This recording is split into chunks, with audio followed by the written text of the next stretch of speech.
My son and his wife said they trusted me. They asked me to watch their house while they were away, just for a week.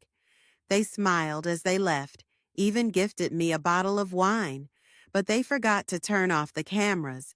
Or perhaps they didn't want to. At first, I didn't realize I was being recorded, but then I found the footage. Jessica's voice, laughing as she called me, the old babysitter who'll put up with anything. That's when it hit me. This wasn't trust. It was a test. But I wasn't the quiet one anymore. Not this time. This time, the cameras didn't capture me. They exposed them. If this story resonated with your soul, click subscribe and let me know in the comments which city or country you're listening from. I'm truly curious to know where you're tuning in from. My name is Lauren Bennett. I was 66 years old and had spent most of my adult life as a school librarian in a quiet town outside Boston. Books were my sanctuary, silence my rhythm. I liked systems and order. I liked tea at the same time each morning, and I liked knowing where everything belonged. After my husband passed, the quiet became heavier, but it was familiar. I lived alone in the house we'd bought together until the stairs became too much and the winters felt too long. My son Adam and his wife Jessica had offered a solution that, on the surface, sounded generous. "Why don't you move in with us?" they had asked. "We have space. It'll be easier for everyone." I hesitated at first. I didn't want to intrude, but they insisted. They said it was family, that I would still have privacy, that the kids would love having me around. And so I moved into their home, a large, modern two-story house in a suburb north of Providence. It was beautiful, efficient, sleek, too sleek at times. White countertops, brushed steel appliances, echoing hallways with no clutter, no photos, no softness. The walls were painted in tones of bone and ash, the art abstract and cold. I had my own room on the first floor with a door that closed but didn't really separate me from the rest of the house. Not when Jessica always had opinions about what I stored in the closet, or how I folded the towels, or whether I used the good hand soap in the guest bathroom. Still, I tried to make it work. I picked up the children from school. I did the dishes without being asked.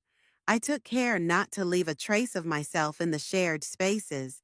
It was a strange dance, being helpful without becoming visible, being present without being a presence.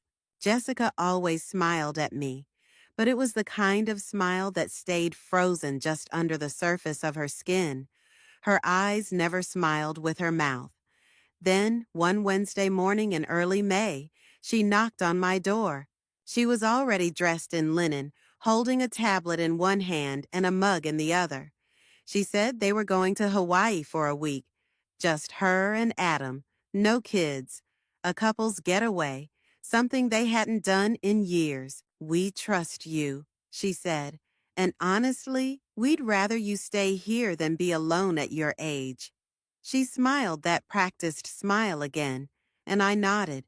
She told me the fridge would be stocked. The garden needed light watering, and I could treat the house like my own. She even left me a bottle of Merlot on the counter with a note in neat, perfect script. "For your quiet evenings. Thank you for everything, Lauren." I should have felt grateful. I should have been touched. Instead, I felt something else, something I couldn't quite name at the time. Not fear, not suspicion, just a subtle unease, like standing in a room that had been cleaned too thoroughly, where even the air felt scrubbed. The morning they left, Jessica hugged me stiffly. Adam kissed me on the cheek. The children waved sleepily from the car. I stood on the porch and watched them drive away, the tires humming down the smooth street. And then, just like that, I was alone. Or so I thought. Inside, the house was silent. I wandered through the kitchen, ran my hand over the cool marble of the island, glanced at the wine on the counter. I opened the fridge. Everything was indeed stocked, down to pre-cut vegetables in labeled containers. The blinds were half drawn, letting in morning light that stretched across the pristine hardwood floors. I stood in the center of the living room, taking in the silence. It should have felt peaceful, but there was something sterile about it, something curated, as if the house had been staged, not lived in, as if someone might come in at any moment to inspect it. I shook the feeling off. I told myself I was being silly. I was in a beautiful house, with a garden, with books, with time. I made tea. I sat in my favorite chair by the window. I picked up my book. Still, I couldn't shake the feeling that I wasn't alone. Not in the usual sense, not in the creaks and sighs of an old house, but in the sense that the house itself was watching, and I hadn't yet realized just how right I was. The first day passed peacefully enough. I spent the morning in the garden, pruning the lavender and trimming the edges of the rose bushes near the fence. The air was warm but mild, and the sun filtered through the young spring leaves overhead in soft golden patches. I wore the straw hat Adam had given me 2 birthdays ago, the one I was sure Jessica thought was too country for her modern aesthetic. But in their absence, I didn't worry about being proper. I let my knees rest in the dirt and hummed softly to myself as I worked. Inside, the house remained spotless. I wiped my shoes before entering, careful not to disturb the floors. It was habit more than necessity. I'd spent so long trying to keep my presence in this house invisible that it took conscious effort to relax. I turned on the kettle, picked out a lemon ginger tea bag, and placed it gently in the ceramic mug with the chip on the rim, the only one in the cabinet that seemed used. The others all looked like museum pieces, untouched, unblemished.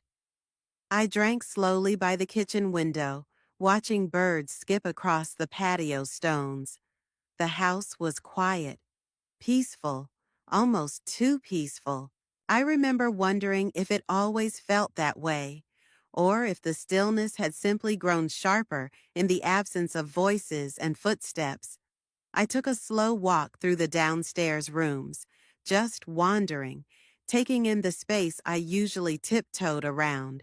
The dining room was laid out like a magazine page, silver flatware glinting in its drawer, folded linen napkins stored with mathematical precision. The living room smelled faintly of eucalyptus and lemon, probably from one of Jessica's diffusers. The books on the shelves were color-coded and mostly decorative. I picked one up.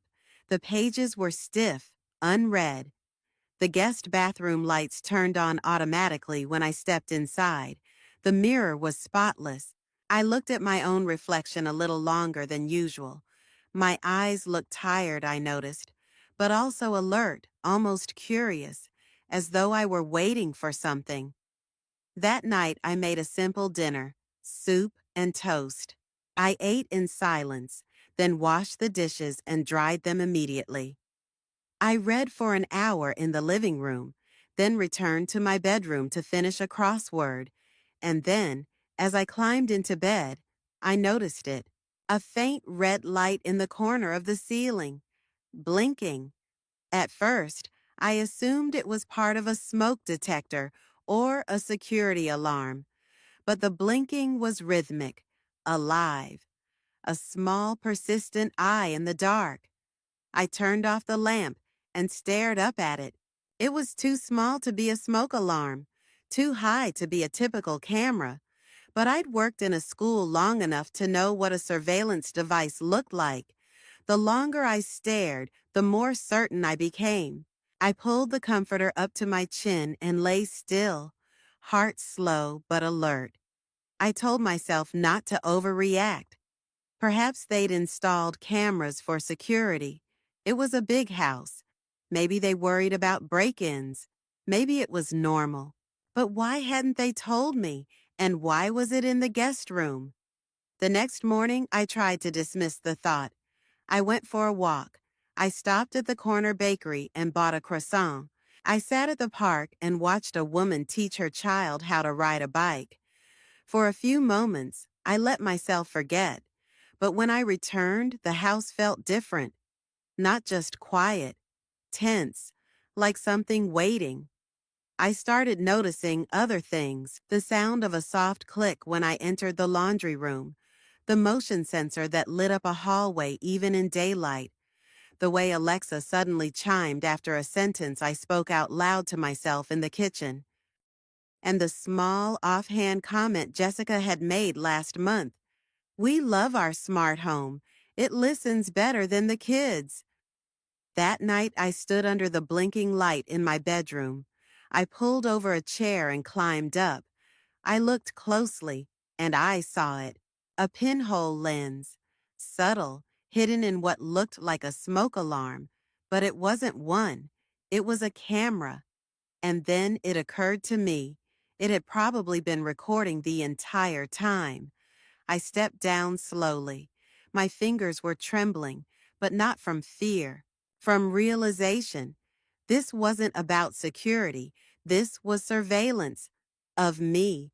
Whatever peace I had begun to feel cracked under that tiny blinking light. I stood in the center of the room and looked around. How many more were there? How long had they been on? And why did Jessica smile so carefully when she handed me that wine?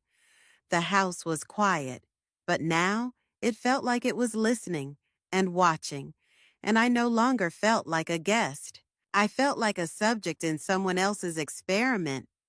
I didn't sleep much that night. I lay under the covers, eyes fixed on the little red light above me, blinking like a metronome.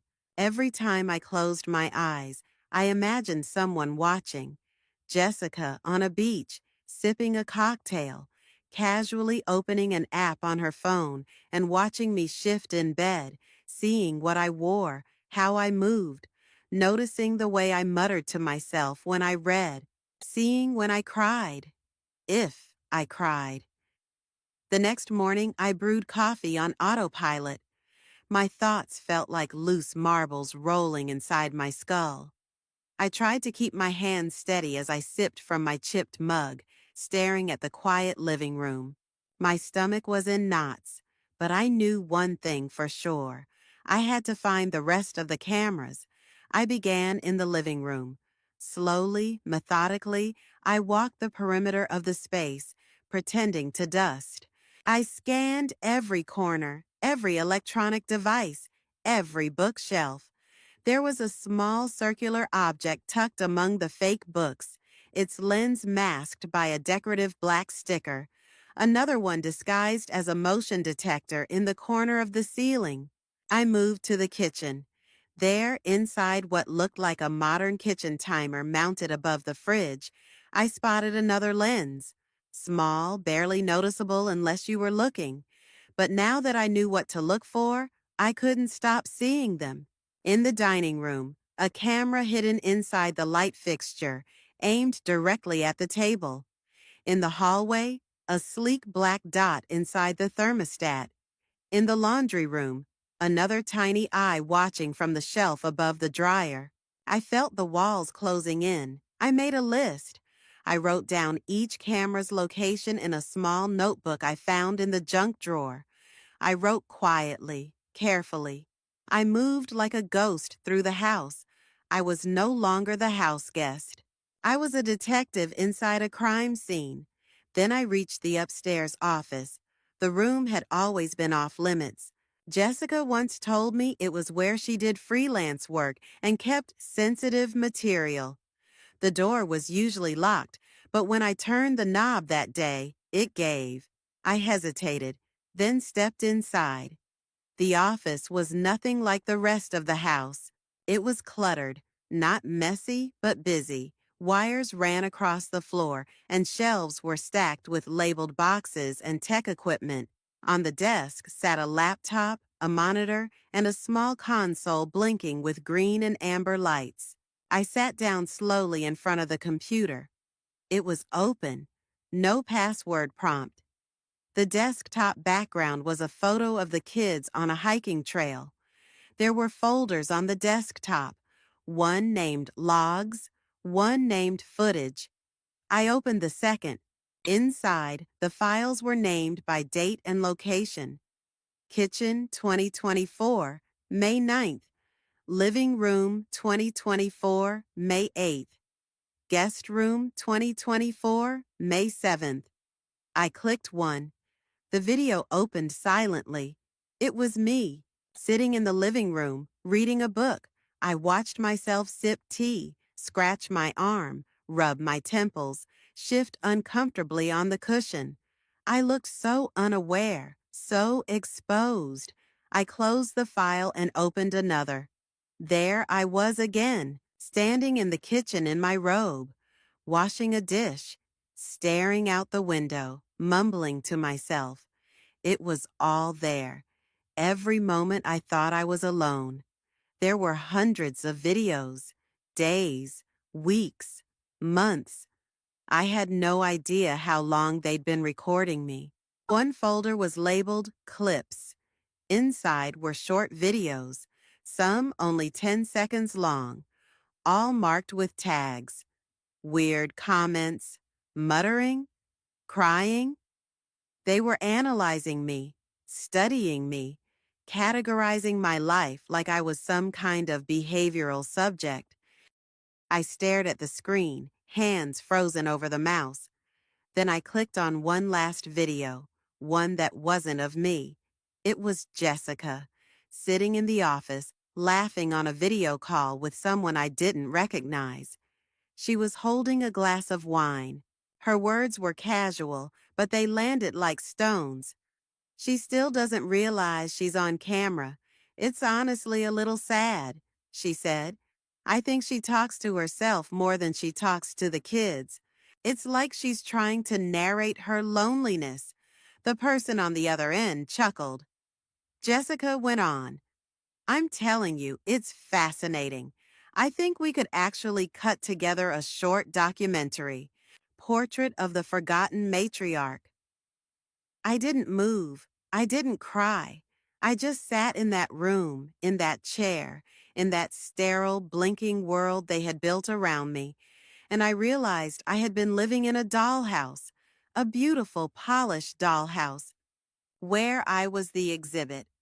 I didn't close the folder. I didn't shut the laptop. I left it open, the file still playing, Jessica's voice echoing faintly behind me as I stood, because now I knew everything I needed to know. They had invited me in, but they never gave me a home. They gave me a glass cage, and I was done performing in it. I closed the door behind me with a softness that came more from instinct than intention. It was the same reflex I had developed long ago when my son was a baby, closing drawers, turning knobs, folding silence around my movements so I wouldn't wake him. But this time, the silence wasn't for comfort. It was for protection. The office felt colder than the rest of the house, though the thermostat read the same. Maybe it was the absence of human warmth, the way the walls seemed to inhale rather than exhale. Nothing about the room felt accidental. Every object had been chosen, placed, and monitored.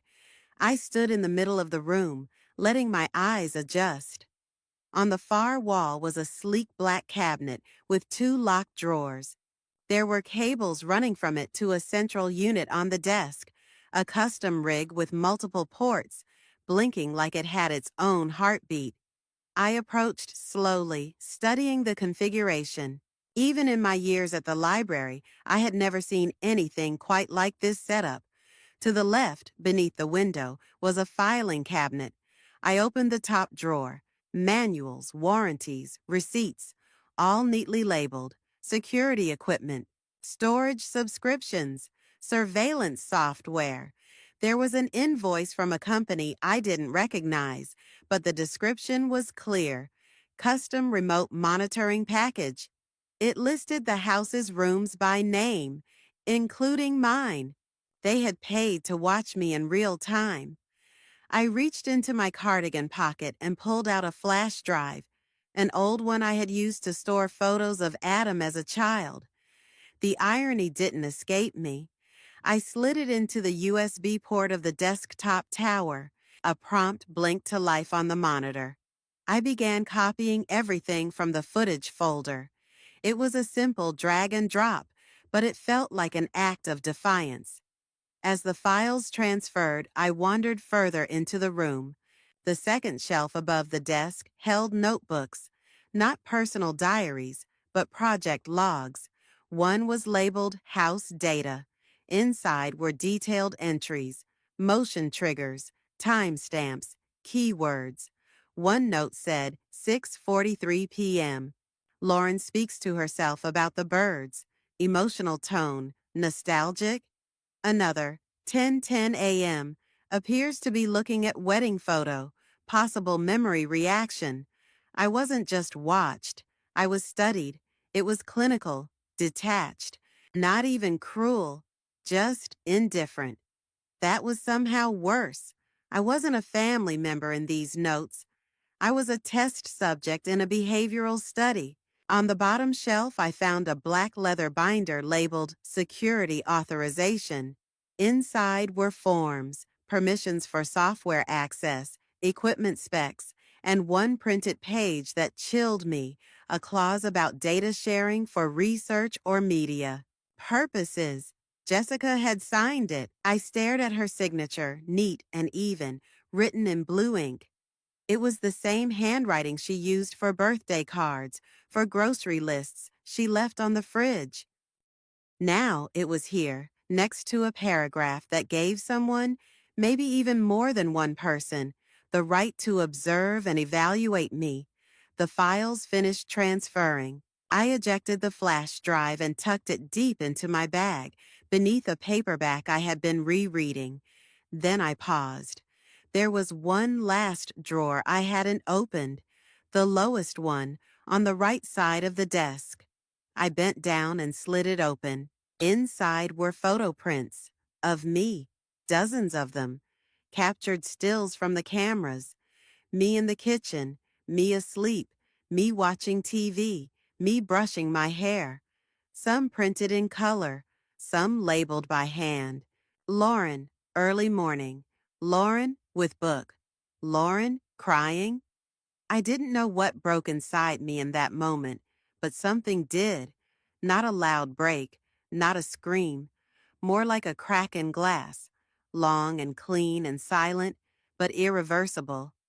I gathered as many of the photos as I could fit in my purse, not all of them, just enough to prove what I had seen. I wasn't sure yet how I would use them, but I knew I would. I left the rest of the office untouched. Let them wonder what I knew. Let them worry about how far I would go. As I left the room, I caught my reflection in the glass door. I looked older than I remembered, not because of time, but because of knowledge. They had invited me into their home with smiles, but they had never offered me trust. They had built a cage, elegant and invisible, and expected me to live inside it without protest. But they forgot something essential. I had lived a whole life before their cameras, and now I was ready to live another one beyond their reach. The house felt different once I knew what it truly was. The air carried a quiet heaviness, like a room just vacated by someone you hadn't realized was standing behind you.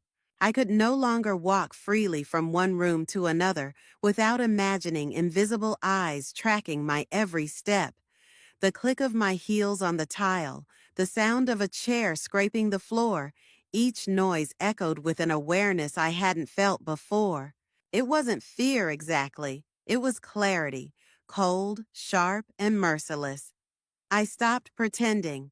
For 2 days, I moved through the house in deliberate silence. I unplugged devices under the guise of saving power, casually adjusted picture frames with hidden lenses, draped scarves over suspicious objects. I opened windows I had never touched before. I left the TV on for hours, playing silent black and white films just to throw off their expectations. And when I passed the hallway mirror, I looked at myself, really looked. I wasn't just an aging mother-in-law in a borrowed home. I was a woman regaining her agency. I knew I had to confront them eventually, but not on their terms, not when I was emotional, not when I felt like prey. So I planned. I printed several of the images I had found, still shots of myself taken from hidden cameras. I included one from the kitchen, one from the bedroom, one where I was reaching into a drawer. The images were quiet, almost boring, but that was what made them so invasive. They captured the small, unguarded moments I had believed were mine alone. I wrote a short note and placed it with the photos in an envelope. Then I mailed it to myself, certified, postmarked. It was a trick I'd learned years ago during a property dispute at the library, a quiet way to timestamp a truth, proof in case this ever went beyond the family. Then I went into the guest room and filmed myself speaking. It wasn't dramatic. I didn't shout. I sat in the armchair by the window, the one Jessica always moved an inch to the left whenever I straightened it. I looked directly into the lens of the only camera I hadn't touched. And I talked. I talked about the feeling of being invited with kindness and treated with suspicion. I talked about the loneliness of being helpful, yet constantly watched. I talked about the absurdity of being turned into a specimen in a home where I'd been asked to feel safe. And then I said the most important part. I was done participating, not just in the performance, but in the contract I never agreed to. The unspoken agreement that I would remain small, silent, and compliant in exchange for proximity to family. The video was 10 minutes long. I ended it with a simple sentence. I have always been more than you chose to see. Then I uploaded it to a private drive and sent the link to my personal email, along with John's, my former coworker at the library, who now worked in family law. I hadn't spoken to him in years, but he had always told me, if you ever need anything, you call me. It was time. With the digital and physical evidence secured, I began to reclaim the house in subtle ways. I cooked breakfast and left the scent lingering. I played classical music in the early afternoon and let the echoes fill every corner. I pulled my knitting bag from the closet and worked in the living room without apology. I lit candles. I walked barefoot. I took long, meandering phone calls with old friends and laughed loudly when I wanted to. It was not rebellion. It was declaration. I wasn't waiting for their return anymore with fear. I was waiting with resolve. On the morning of their scheduled arrival, I made coffee and placed the printed photos neatly on the kitchen counter. I stood in the hallway and looked up at the tiny lens in the ceiling. I smiled, not warmly, not kindly, just honestly. Then I turned and walked outside, took the garden hose, and watered the roses, slowly, with care, the way I had always done things, quietly, patiently, precisely. That night, they walked through the door, sunburned and smug from their vacation, expecting the same quiet woman they had left behind. But I wasn't that woman anymore, and the cameras would show them everything they needed to know. They pulled into the driveway just after sunset. I was already seated in the garden with a cup of tea, the same way I had been on the day they left. The sky was turning a deep shade of violet, and the porch light had just flickered on. I didn't stand to greet them. I didn't wave. I simply sipped my tea and watched their silhouettes climb out of the car, their voices muffled through the hedges. Jessica's laughter rang sharp and bright, the kind she used when she wanted to sound carefree. Adam followed her with the rolling suitcase, his head turned toward the front door. They didn't see me at first. I heard the keys jingle, the familiar click of the front door unlocking. the soft creak as it swung open. Then there was silence, not a natural pause, but the kind that comes when something expected has shifted, a deviation, a presence. Jessica's voice broke the hush, lower now, uncertain. Adam said something, probably asked what was wrong. I imagined the scene, the kitchen lights on, the photos on the counter, my handwritten note resting beside them, the cameras still in place but no longer their secret. They didn't call my name. I stayed outside, watching the garden darken around me. The tea had gone cold in my cup, but I held it anyway. It steadied me. After what felt like 15 minutes, Adam stepped outside. His eyes scanned the yard until he saw me. He hesitated, then walked over slowly. His face was blank, not angry, not confused, just empty, like he hadn't yet decided which version of himself to be. He asked if we could talk. I nodded and gestured to the chair across from mine. He sat stiffly, folding his hands together in his lap. There was a pause, one of those heavy silences that begged to be filled, but I waited. I wanted to hear what version of the truth he would offer. He began with the usual, that it wasn't personal, that the cameras were for security, that they'd forgotten to disable them while they were gone. He said it all with the flatness of someone who'd practiced the lines on the way home, who was hoping to land somewhere between apology and justification. I didn't interrupt. He continued, saying they didn't think I'd be uncomfortable, that I was family, and they would never spy on me. Then he said the word that finally made me speak. He said, trust. I asked him, softly, slowly, if he would feel trusted knowing someone recorded his private moments for months without telling him. I asked if he would call that protection or manipulation. He didn't answer right away. Jessica came out then, her mouth tight, arms crossed. She didn't sit. She stood behind Adam and said she was hurt. Hurt that I would snoop through their things, that I would dig, that I would send files to an attorney. So she knew. I looked at her and said that if she felt hurt by being found out, perhaps she should consider how I felt being studied in my most vulnerable moments. I reminded her of the room I wasn't allowed to enter, the signatures on the data agreements, the names of the video files labeled with words like crying and off behavior. Her face twitched, but she didn't argue. I said I wasn't looking for an apology. I wasn't even angry anymore. I was resolved, and I was done. I told them I had secured a consultation with a lawyer, that my investments in their home would be documented and repaid. I told them I had copies of all the footage, the equipment logs, and even a backup set of files stored with a trusted friend. Jessica started to say something defensive, but Adam put his hand on her arm. For the first time, he looked at me, not like a son trying to manage his mother, but like a man realizing he had underestimated someone he thought he knew. He asked what I wanted. I told him the truth. I wanted space, legal, physical, emotional. I wanted a place of my own again, somewhere I could exist without being recorded, managed, or diminished. I wanted dignity, and if they couldn't offer it freely, I would claim it myself.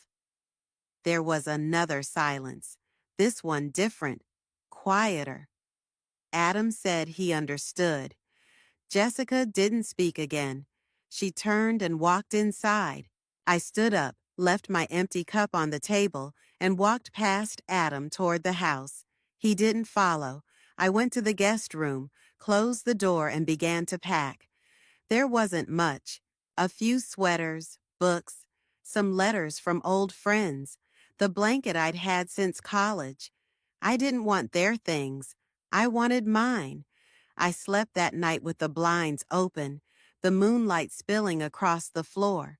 I didn't check the ceiling for cameras. I didn't need to. I knew what I needed now, and I knew that the next time I walked out of that house, I would never walk back in the same way again because something had shifted, and they would never again look at me as someone who stayed quiet. I had been silent, but I was never blind. I spent the next few days with purpose, a quiet but resolute rhythm shaping each hour. I moved through the house with a different posture, not cautious, not submissive, but measured.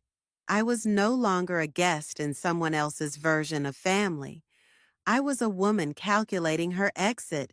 The morning after our conversation in the garden, I called John. He picked up on the second ring, his voice warm and familiar. I hadn't spoken to him in years, but some friendships don't fade. They just rest quietly until you need them. I told him everything in plain terms. No dramatics, just the facts, the surveillance, the breach of trust. The years I'd poured into their home, into the grandchildren, into keeping peace. He listened without interrupting. Then he asked me to email the files. He said we could start with a property review, that we'd build from there. You don't need to burn the house down, he said. You just need to show them you own part of the foundation. I liked that. It stayed with me. By the end of the week, we had drafted a proposal. It wasn't a threat. It was a boundary, a legal assertion of the role I had played in their lives and their finances. I had contributed to the down payment on their home 5 years ago. Jessica had framed it as a gift, but we had no paperwork, only a wire transfer and a series of emails in which she thanked me for investing in our future. That phrase would prove useful. John wrote a letter, professional, measured, but firm. It outlined my investment, the estimated value adjusted for inflation, and the property's appreciation. It proposed either repayment or a formal equity stake that could be converted into a housing allowance for a separate residence. I handed the sealed envelope to Adam one evening while he stood in the doorway of the guest room. He didn't open it right away. He looked tired, not from guilt, I suspected, but from the weight of realization, from finally seeing me not as a fixture in the home, but as someone who had kept the house running from the shadows. Jessica didn't speak to me that week. She moved around the house like a ghost, always one room ahead or behind. The cameras were still disabled. I left them that way. A few days later, Adam called me while he was at work. He said they'd read the letter, that they didn't want to fight, that they wanted to make things right. The following afternoon, we met in the dining room. I wore the navy sweater Michael had given me one Christmas long ago. I remembered how he used to call it my meeting sweater. He said I looked like someone who wouldn't be pushed around when I wore it. He would have liked this moment. John joined us via video call. Jessica sat with her arms crossed, but she said little. Adam did most of the talking. He said they agreed to repay the investment in full, that they would draw from the equity line and offer an additional stipend for relocation. He said they would remove all surveillance devices and provide a written statement acknowledging the breach of privacy. I listened. I nodded. I didn't gloat. I wasn't there to humiliate anyone. I was there to reclaim what I had given without recognition, what had been taken quietly over years, my time, my effort, my presence. By the end of the meeting, the terms were signed. John smiled through the screen. He said, "That's a clean exit," and I felt something in my chest unclench. The next week, I began looking for apartments. I didn't want anything grand, just a place that was mine. A small garden, a porch maybe, sunlight in the kitchen, a space where no one would catalog my movements, question my habits, or measure my value by how quietly I kept to myself. I found a one-bedroom cottage on the edge of town. It had a blue door and ivy along the back fence. The owner was a widow named Eleanor. She loved crossword puzzles and made fresh lemonade for every guest. We spoke for an hour on the porch before she handed me the keys and said, "I think you'll be happy here." I moved out quietly. No drama, no ceremony. I packed my things with care, folded the last few shirts, boxed up my books, wrapped the photo of Michael and me from our trip to Cape Cod. I didn't leave a note. I didn't owe them that. Adam helped me move the boxes. Jessica didn't come. I didn't expect her to. When he placed the last box down in my new living room, Adam stood for a moment looking around. He said the place felt calm, that it suited me. I offered him tea, but he declined. He looked unsure, like he wanted to say something meaningful but didn't know how. So I let the silence stand. We had said enough for now. As he stepped outside, he turned back once. He said, "Thank you, not for the past, but for the way I had handled the end of it." I closed the door behind him. I locked it gently. And for the first time in years, I felt like I was home. The first morning in the new cottage, I woke up just before sunrise, stirred not by obligation, but by something deeper. Curiosity, maybe, or a long dormant sense of calm. The air in the room was cool and still, the kind of stillness that doesn't make you feel alone, but held. I stretched slowly beneath the quilt, feeling no rush to rise, no footsteps in the hallway, no background hum of surveillance. I was unobserved, unmeasured, and that made the moment sacred. I stepped into the kitchen barefoot. The old hardwood floor creaked beneath me, but for once, I didn't flinch. There was no one to scold me for making noise too early. I filled the kettle with water and placed it on the stove, humming a tune from memory, one I used to sing to Daniel when he was still small enough to cling to my hip. The sound filled the space, not loudly, but completely. While the water heated, I opened the back door and stepped outside. The garden was still mostly wild, a patchwork of ivy, rosemary, and flowers I couldn't name. Dew clung to the grass and shimmered in the early morning light. There were no fences visible from the back, just a slow slope of land disappearing into trees. I breathed it in. Later that morning, I unpacked the last of my books, arranging them not by size or color, but by memory. I put the old novels I read in college near the bottom shelf, the gardening manuals I had barely touched in the middle, and the poetry volumes, my secret indulgence, close to my armchair by the window. When I stepped back, it didn't look like a showroom. It looked like someone lived there, someone with a past. By the third day, I had developed new rituals. I ate when I was hungry, not when the house demanded. I napped without apology. I kept a small journal by the sink and wrote down little things that made me smile. A blue jay on the windowsill, the way the sun hit the kitchen tiles in the late afternoon, the sound of rain tapping the roof like fingertips. These details had once been swallowed in the noise of everyone else's needs. I bought a wine chime from the Sunday market, a handmade one with ceramic leaves. I hung it by the back door. Its song was uneven, but it made me feel less alone. I started writing short letters to myself, reminders of who I was before I became an accessory to someone else's life. They weren't long, just lines like, "You are not invisible here," or "Your life is not a debt owed to anyone." Daniel visited with the kids 2 weeks after I moved in. They ran through the small garden like it was a secret forest. I let them pick flowers. I let them get dirt on their knees. There was no one standing behind me, whispering about rules or stains or etiquette. Just me, the laughter of my grandchildren, and the scent of lemon verbena from the corner of the yard.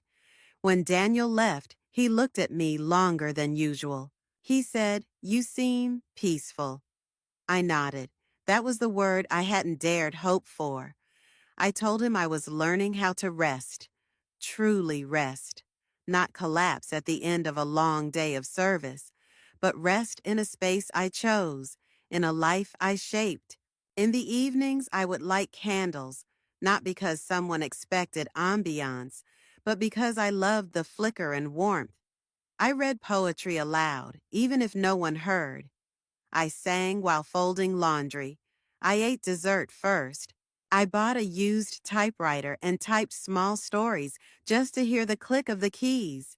I was no longer worried about usefulness. I was choosing joy. There were moments, of course, when memory surfaced.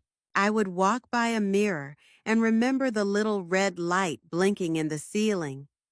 I'd recall the sound of Jessica's voice on that video, her cruel amusement. Those moments didn't wound me anymore. They clarified. They reminded me how far I had come.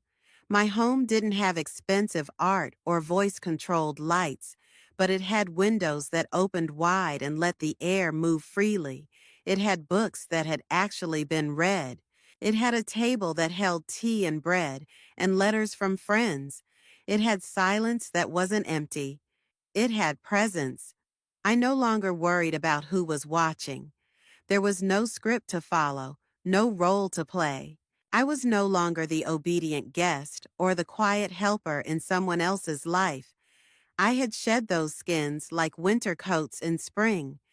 My cottage was small, but within its walls I expanded. Every corner of that home bore my fingerprints, not because I was careful, but because I was finally free to leave a mark. I wasn't waiting to be noticed. I wasn't hoping to be thanked. I was living. And for the first time in years, every inch of space around me was exactly what I needed it to be. Private, chosen, mine.